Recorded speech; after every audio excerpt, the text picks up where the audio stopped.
वाह जो चरखो चलाए थो कुदरत वारो हलाए थो। साईं वाह जो चरखो चलाए थो कुदरत वारो हलाए थो। पालन हार प्यो पाले ही जहान प्यो संभाले। खैर सां ख़ल्क़ूं खराए थो कुदरत वारो हलाए थो। खैर सां ख़ल्क़ूं खराए थो कुदरत वारो हलाए थो। ख़ल्क़ी दड़वा ख़ालिक मौला मख़लूक जो मालिक मौला। ख़ल्क़ी दड़वा ख़ालिक मौला मख़लूक जो मालिक मौला। साईं अहद अल्लाह सॾाए थो कुदरत वारो हलाए थो।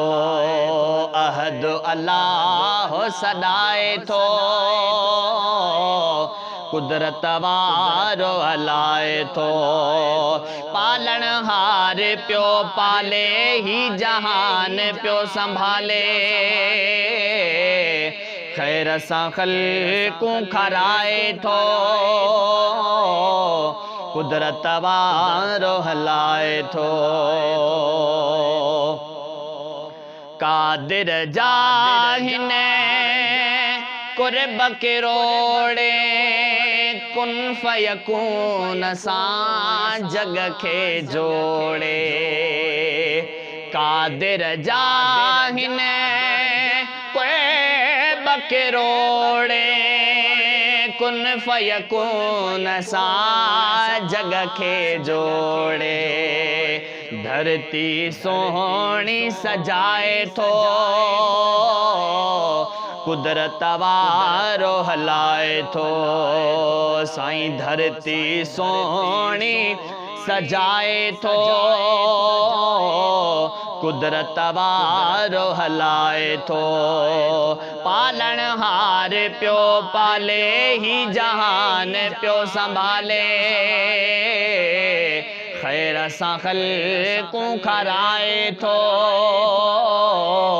कुदरत वारो हलाए थो। चंड सितारा उभ में बणाए ककरन मां प्यो मींहुं वसाए। चंड सितारा उभ में बणाए ककरन मां प्यो मींहुं वसाए। कीअं त हवाऊं भुलाए थो कुदरत वारो हलाए थो। ओ मौला कीअं त हवाऊं भुलाए थो कुदरत वारो हलाए थो। पालन हार प्यो पाले ही जहान प्यो संभाले। खैर सां ख़ल्क़ूं खराए थो कुदरत वारो हलाए थो। ओखीअ में कम रब खे सॾड़ा छो त असां ते आजिज़ बुरड़ा। ओखीअ में कम रब खे सॾड़ा छो त असां ते आजिज़ बुरड़ा। फज़ल करम फरमाए थो